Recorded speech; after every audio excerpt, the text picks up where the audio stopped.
Om. Om.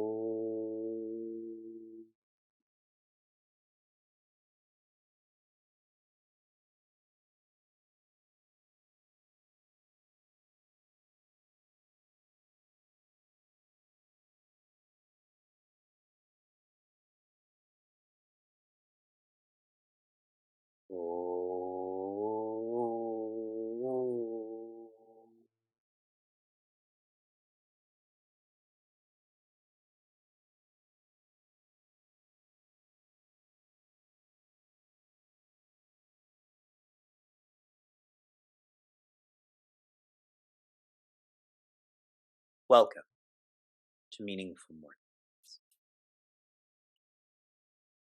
Tomorrow in Canada, we celebrate Truth and Reconciliation Day.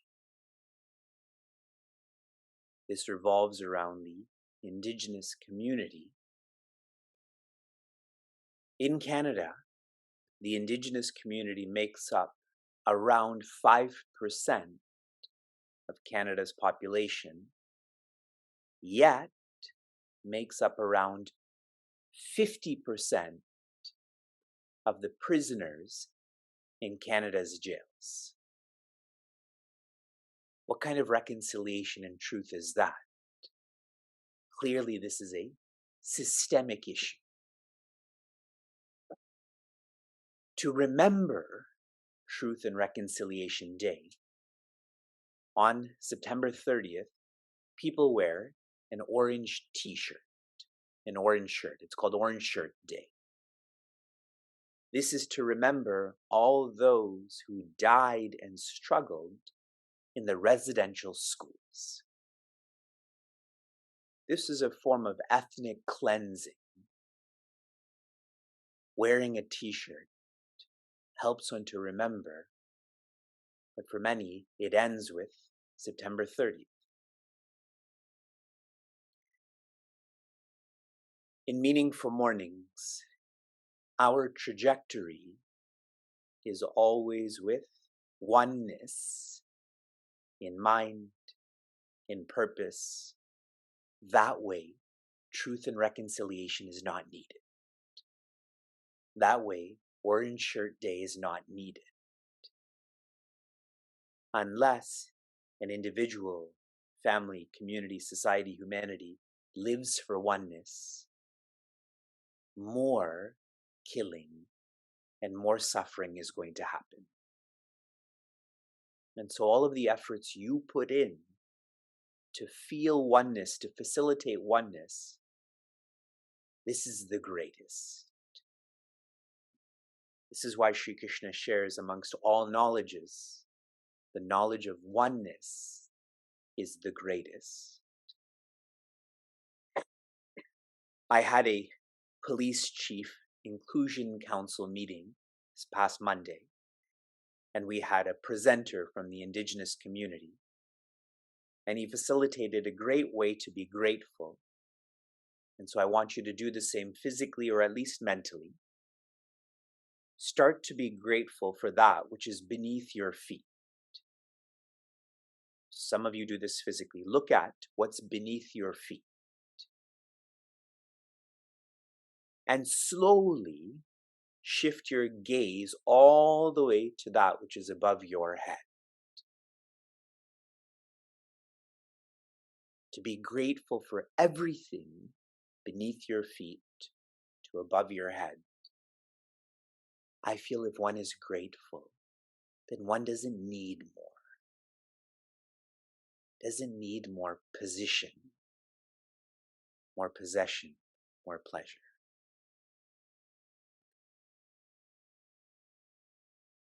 In Bhagavad Gita's chapter 16, Sri Krishna is zooming into selfishness. How many of you would describe yourself as selfish? By show of hands. Why he's doing this is so that we have more of an understanding of selfishness, so we can leave this behind. Because we are deflection oriented, our default is that we're not selfish. But Sri Krishna is very systematically elaborating on what selfishness is to point out that we are probably selfish in some way. In verse 4, he identifies 6 of these vices. In verse 5, he shares, these vices make one feel limited. I like to feel the word heavy. When you are being egotistical or temperamental with another, and after that conflict, you go your own way, they go their own way, don't you feel that heaviness? This morning I was appreciating Sheila and our kids in how hard it is to travel and teach at the same time. You have to manage your room, you have to manage your voices and so on. And so sometimes I become less patient with our kids, but there's a great heaviness that I feel when I'm not patient. So this word limit, I'm asking all of you to personalize this. And if you do feel this, then that's asuri sampatti. There's a debt, there's a hole in one's personality. In verse 6, Sri Krishna shares that selfishness is prevalent in the world, but the word loka doesn't just mean the physical world, it means through your experiences. Sometimes we do operate out of daivi sampatti, that we are virtuous, but in other circumstances we're not. You may be great at home but awful at work. You may be awful at school but great when it comes to serving. So how accurately Sri Krishna shares, this is prevalent. In verse 7, Sri Krishna shares the one who has laziness and particularly aggressiveness in their personality, they don't know. They don't know who they are, so they don't know what to do. And I had pointed out, when one doesn't know who they are or what to do, one's default is to be an extrovert. Correct? That's what aggressive people are. Their propensities to be extrovert. So their focus or their respect is on money and power. If you value money and power above EQ and SQ, you don't have to put your hand up for selfishness. I'm putting it up for you. And in verse 8, Sri Krishna shares, when someone doesn't know who they are, what to do, I had pointed out the default is money and power. Sri Krishna points out one's default is that they follow sense objects. Money and power zoomed into sense objects, which means one lives by their sense organs. What kind of way is that to live? Here in our silence retreat, we have a dozen seekers who are joining us physically. We have 2 or 3 dozen that are joining us virtually. This morning, I challenged them to not take for granted reality. We feel that this body is real, but in terms of a scientific narrative, it's mostly space.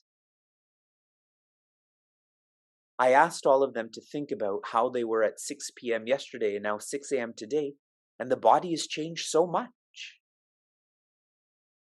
So feeling that sense objects are real and so sense organs are real, that is a great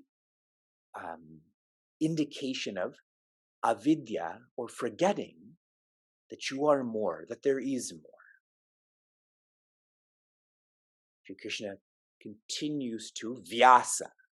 Vyasa means to elaborate, open up what selfishness is. Why? The more we understand it, the more we can leave it. If one thinks of an abusive relationship, if I don't know the abuse and what it's doing to me, why would I ever leave it? The more I know it and what it's doing to me and the people around me, the chances are I will leave that relationship more than. Etam drishtim avashtabhya nashtatmanolpa buddhayaha prabhavantyut ugrakarmanaha chayaya jagato hitaha. Joy. The first quarter, etam means the one who is selfish. Avashtabhya, they're established in this selfishness, and so drishtim, this becomes their vision. The one whose nature is selfishness, naturally their vision is going to be from that narrative. Now think practically. Many times I've shared with you that the vision statement of Hinduism is Sanatana Dharma.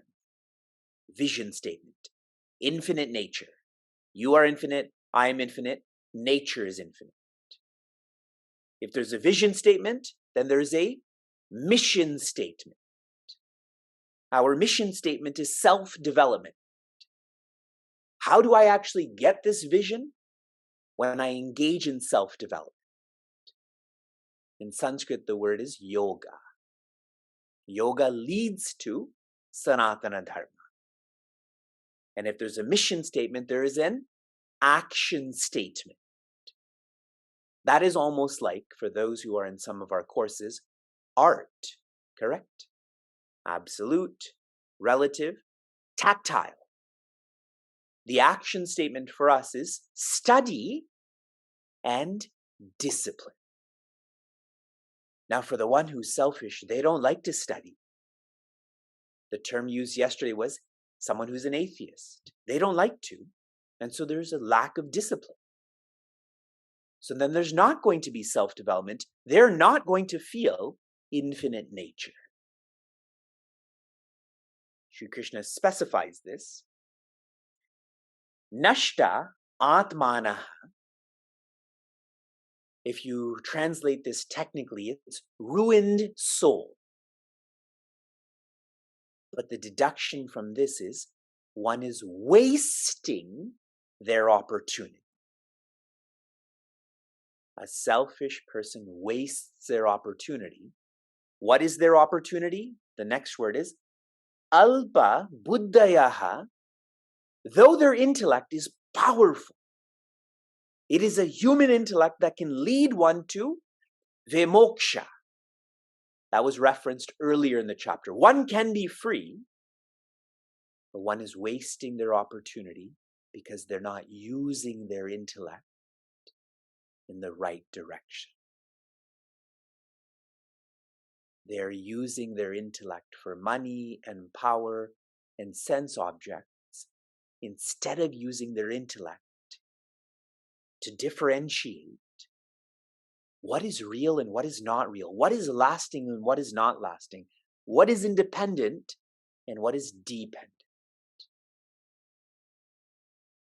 Many registered for this silence retreat, physically and virtually, and many have shared what I feel to be less reasonable excuses to not be part of this retreat, physically or virtually. Why? It's because they're using their intellect that this party is more important, or this work engagement is more important, or whatever it may be. We do this. What happens when one wastes their opportunity by not using their intellect to feel their infinite nature? Prabhavanti, what flows from them, ugra karamanaha, what flows from them are terrible actions, terrible reactions. And reflecting on this more, I had shared with everyone that a sign of selflessness is you get to know who you are. One becomes sensitive that I am not just the body, I'm my own emotions, my own ideas. The more sensitive one is, the more one engages in ahimsa, non-harming. But here, one is engaged in himsa, harming themselves and others. And the reason for that is they're not getting to know who they are. Like a bully is told that they're a bully again and again and again, they start to feel that. In the Bhagavad Gita, you're told again and again and again, that you are divine. Understand this so that you know you're not this. The more that I immerse myself in Advaita Vedanta, the science of oneness, the more I feel this is the only solution to the harm, to the stress, anxiety, dejection in society. Finally, Chayaya, destroying. Like Vasana Kshaya, same idea. Destroying Jagat, this multiverse, such a personality, ahitaha, they are not helping this multiverse, they are destroying this multiverse. I had mentioned yesterday that those who consume more than what they produce, they are enemies to themselves and to others. And so naturally for us, we should produce more than what we consume. Intense thoughts. So I'm going to ask you again, are you selfish? Now more hands are up. And you know why? Because you're reflecting. If I deflect, I'm already enlightened. Why study? Why do anything? But as soon as I reflect, I realize I have this limit and that limit. We're trying to understand to leave this. From inspiration to application. Your application was to feel that you're an atheist and how you are different because of this. How many of you tried? Good. It's a good application. My reflection on this is, if I were an atheist, I would think less. Because there's less to think about. I don't have to think about existence and awareness. I can just do. Now, for many, your lifestyle may be described as busy. I'm sharing here, that's how an atheist would live. Think less, do more. Your application for this morning is, I want you to wear an overtly orange upper cloth tomorrow. T-shirt, shirt, sweater, doesn't matter. Tomorrow, an overtly orange one, not I have an orange logo, a polo logo here. Completely orange tomorrow. Okay, it'll be very beautiful to see everyone remembering what colonialism has done to an entire civilization and how we do have to resist this and reconcile this. It's still happening. Shanti, shanti, shanti hi. Be joy.